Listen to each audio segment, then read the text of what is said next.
السلام علیکم، کیا حال چال ہیں؟ تو جناب چھٹیاں ختم ہو چکی ہیں اور اب لنچ باکس کی تیاری ہو رہی ہے۔ بچوں کو میں لنچ باکس ہمیشہ ہی ساتھ بنا کر بھیجتی ہوتی ہوں۔ بہت ہی کم ہوا ایک دن مقرر کر دیتی ہوتی ہوں، ان کو منی دیتی ہوں، ورنہ باقی کے جتنے بھی دن ہوتے ہیں لنچ باکس دیتی ہوں۔ تقریباً سارے بچوں کو نا میں نے اسی چیز کی ہی عادت ڈالی ہوئی ہے۔ اور لنچ باکس میں ڈیفرنٹ چیزیں دیتی ہوں، یہ نہیں ہے کہ روز کے روز ہی سینڈوچ چلیں گے، وہ بچے بھی بور ہو جاتے ہوتے ہیں۔ تو اس لیے پھر میں کبھی سینڈوچ ہو گیا، کبھی برگر ہو گیا، کبھی کون سی چیز تو کبھی کون سی چیز۔ تو اس کے لیے پھر مجھے یہ ہوتا ہے کہ میں پہلے سے تیاری کر کے رکھنی پڑتی ہے۔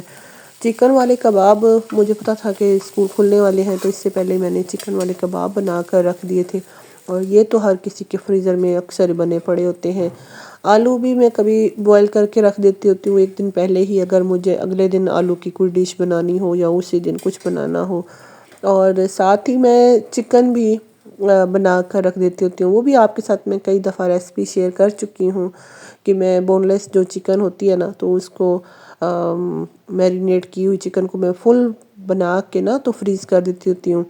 تو آج جو ہے وہ اس کے بن رہے ہیں جو شامی کباب ہیں، ان کے میں سینڈوچ بنا رہی ہوں۔ تو اسی طرح جو چکن بنی پڑی ہوتی ہے تو اس سے بھی مختلف چیزیں بن سکتی ہیں، آپ اسے مطلب شاورما بھی بن جاتا ہے یا اسے سینڈوچ بھی بن سکتے ہوتے ہیں۔ تو میں آج طبیعت کچھ سیٹ نہیں تھی، ورنہ میں جو اس کو یہ میں نے نا چکن اور دال والے جو شامی کباب ہوتے ہیں وہ والے بنائے ہوئے ہیں۔ تو حمزہ کو ویسے لنچ باکس میں نا جو پوری چکن والی بوٹیاں ہوتی ہیں تو اس طرح کی چیزیں اس کو پسند ہوتی ہیں، تو آج یہ بنا کے دے رہی ہوں۔ ساتھ اوپر چیڈر چیز کی نا میری ایک بہن پوچھ رہی تھیں وہ کہ چیڈر چیز کیا فری میں ملتی ہے جو آپ اتنا ہر چیز میں بھی ڈالتی ہیں؟ اور مطلب میرے تو گھر میں نا فل ٹائم پڑی ہوتی ہے وہ، اس لیے کہ میں جب گروسری کرتی ہوں نا تو 1 kg کا لے آتی ہوتی ہوں، اور اگر کبھی بیچ میں ہو گروسری میں 2 kg کا بھی پیکٹ پڑا ہوتا ہے تو میں وہ لے آتی ہوں۔ اس سے یہ ہوتا ہے کہ میرا نا کافی ٹائم نکل جاتا ہوتا ہے، اور میں جو 2 kg کا لوگ لاتی ہوں نا تو اس کو پھر یہ نہیں ہے کہ مجھے ہر روز ہی وہ 1 kg کا پیکٹ نکالوں، اور اس میں سے اگر وہ فریز ہوا پڑا تو آپ کو پتہ ہے کہ اس کی تو کٹنگ ہی بڑی مشکل ہوتی ہے۔ تو وہ میں جیسی گروسری کر کے آتی ہوں نا تو اس کو تھوڑا سا جیسی وہ نارمل ہو جاتا ہے تو میں اس کی کٹنگ کر کے نا کیوبز میں کر کے رکھ دیتی ہوتی ہوں، اور پھر میں نے ناشتے میں یا کسی ٹی ٹائم پر کوئی بھی سنیکس وغیرہ بنانے ہو نا تو پھر میں وہ یہ جس طرح سامنے آپ کو دیکھ رہے ہوں گے آپ پلیٹ میں، یہ کس طرح کے میں نے کیوبز بنا کر رکھے ہوتے ہیں۔ تو پھر یہ میں نے کیوب نکالا، اور یہ اتنا مہنگا نہیں پڑتا ہے، اگر آپ کٹھی ایک چیز لے کر رکھتے ہیں نا تو وہ اتنی مہنگی نہیں پڑتی ہے، بجائے اس کے کہ میں وہ جو چھوٹا سا پیکٹ ہو تو وہ منگواتی ہوں تو وہ مہنگا پڑے گا، اور کٹھی اگر میں 1 kg کا منگوا کے چیز رکھ دیتی ہوں نا، ایک تو وہ سستی بھی کچھ فرق پڑ جاتا ہے، بہت سستی نہیں ہوتی لیکن سستا پڑ جاتا ہے، اور پھر وہ یہ بھی ہے کہ کٹھی کی چیز کی آئی ہوئی برکت بھی ہوتی ہے، اور پھر مجھے مختلف چیزوں میں اس کو بنانا پھر پڑ جاتا ہے تو پھر آسانی ہو جاتی ہے مجھے۔ اور حمزہ جناب اسکول چلا گیا ہے، ابھی یونیورسٹیز آن نہیں ہوئی ہیں، مریم نے ابھی اس کی چھٹیاں ہی چل رہی ہیں، تو عمر اور حمزہ جو ہے ان کی ابھی اسٹڈیز کا ٹائم ہو رہا ہے، تو سوچا کہ پہلے صفائی ہو جائے اور پھر اس کے بعد نا باقی کام ہو۔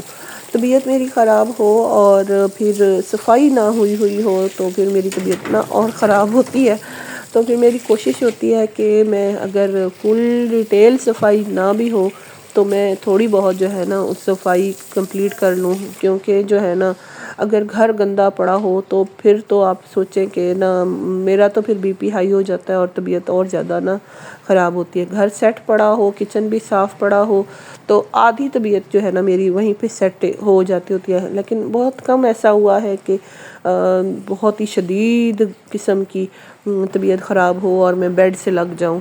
اچھا جی، پھر جو ہے آج جو دن کا حساب لگایا ہے میں نے 15 سے 20 منٹ کا دن کا نا چھوٹے ہو گئے ہیں، عصر کا ٹائم اور مغرب کا ٹائم تھوڑا سا نا پیچھے کو چلا گیا ہے، اور موسم اللہ کرے تو یہ موسم ختم ہو، کیڑے مکوڑوں سے تو جان چھوٹے. اب جتنی مرضی صفائی کر لیں اور جتنے مرضی یہ سپرے ڈال لیں، کچھ نہ کچھ استعمال کریں، لیکن جو کیڑوں نے اور یہ جو حشرات الارض ہوتے ہیں، انہوں نے بہت ہی ستایا ہوا ہے. اور ان 2 مہینوں میں نا، ساون اور بھادوں میں، بہت ہی تنگ کرتے ہیں یہ. صفائیاں بھی کر لے ہر چیز، لیکن جو کیڑیاں مکوڑے انہوں نے بہت تنگ کیا ہوا ہے، اور ہر وقت ہی نا چیزیں ڈالنی پڑتی ہیں. تو پھر اس کے بعد اب کچن میں آئی ہوں اور سوچا کہ آج میں نے آپ کو بتایا کہ طبیعت ٹھیک نہ ہو تو پھر میں نا جلدی والی جو ریسپیز ہوتی ہیں نا وہی کرتی ہوتی ہوں. تو آج میں نے فریج کھولا ہے تو اس میں آج ان کدوؤں کو نا کدو شریف کہنے کو قسم سے دل کر رہا ہے. میں نے کدو کو کدو شریف کبھی بھی نہیں کہا. اور جو ہے نا آج کدو شریف کیونکہ بہت ہی مہنگے ہو گئے ہیں، اور یہ جو آپ کو میں بتا رہی ہوں میں کس طریقے سے بناتی ہوں. کدو موٹے موٹے کاٹ لیے، پیاز بھی اور ٹماٹر بھی اور لہسن بھی اور ادرک بھی، تھوڑے سے پانی میں ڈال کے نا تو میں نے کوکر کو بند کر لیا تھا. 3 سے 4 منٹ میں نا کدو ایسے بھی نرم نرم تھا. مطلب کل آیا ہے تو میں نے آج ہی اس کو بنا کے رکھ دیا. اگر زیادہ دن میں فریج میں رکھ دوں نا تو وہ سخت بھی ہو جاتے ہیں، اس میں کڑوا بھی ہو جاتا ہوتا ہے کدو. تو ساتھ ہی میں نے اس کو گلانا رکھ دیا تھا، اور جب وہ گل گیا ہے تو اس کے اندر میں نے 4 مسالوں کی گیم ڈال دی ہے، اور اس کو ساتھ ساتھ ہلاتی جاؤں گی تو وہ اچھا سا نا بھنا جائے گا. تو یہ ہو گیا ہمارا سالن، اور ساتھ ہی میں نے گوندھ لیا ہے جلدی سے آٹا. تو یہ میرا تقریباً کھانے میں چیزیں کوکنگ وغیرہ میں نا 15 سے 20 منٹ لگے ہیں. مطلب مجھے اتنا کچن میں کھڑے ہونا نہیں پڑا. تو جلدی میں نے پہلے آٹا بھی کدو رکھے تھے ساتھ پکانے کے لیے، جب تک ان کو کوکر میں آیا ہے تو میں نے ماہم کو دیکھ لیا، اس کو فیڈر وغیرہ بنا کے دے دیا ہے، اور ساتھ ہی پھر جو آٹا تھا وہ لو کے رکھ دیا تھا. ادھر سے کدو پک چکے ہیں، ادھر سے آٹا گوندھ گیا ہے. اور جو یہ والے کدو ہے نا یہ بہت ہی مزیدار اس طرح کی سبزی بنتی ہے. شوربے والی جو ہے نا بچے اتنا شوق سے نہیں کھاتے. ابھی بھی مجھے پتہ ہے کہ ناک منہ چڑھائیں گے اس سبزی سے. کبھی کبھی کھا بھی لیتے ہیں، کبھی کبھی ناک منہ بھی چڑھاتے ہیں. دیکھتے ہیں آج کھاتے ہیں کہ نہیں. تو پھر اس کے بعد اس کو کروں گی سائڈ پر، اور بناؤں گی جلدی سے روٹی بنا کے تو میں اندر جا کے لیٹ جاؤں گی، کیونکہ نا اب میرا نا نزلہ زکام ہوا ہے تو بہت ہی حالت خراب ہے. تو یہ ہے جناب، گولیاں میں نے نکالی ہیں، کھا لیتے ہیں اور سو جاتے ہیں. اور آپ سے اجازت چاہتی ہوں. اللہ حافظ.